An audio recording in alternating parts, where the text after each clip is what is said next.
ကျွန်တော်တို့ခုဖြတ်မဲ့၄စီးထဲမှာအပေါ်ဆုံးဖြစ်တဲ့ CRF 250 rally ပေါ့နော်သူကလည်းပေါင်း300နဲ့မှ90လောက်တော့ရှိနေကြအားလည်းဝင်တော့အားလုံးတော့90လောက်ပြင်ပေးရတယ်သူ့ကိုရင်ပြင်နေကြဒီမှာကျန်တယ်မိုးတဲ့ဆိုတော့ဒီစားတယ်တပ်ပါလို့သူတို့ပေါ်ရောက်ပါတယ်ဟုတ်တယ်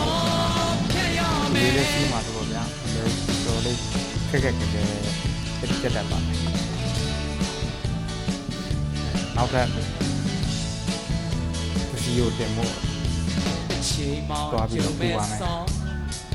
တင်ရတော့ဘုရားတွေနဲ့ရောက်ပဲကျွန်တော်တို့ဝိုင်းပြင်ရတယ်ထိုက်ပေါ်လေဘယ်လိုဒီဘယ်လိုဝေးရရ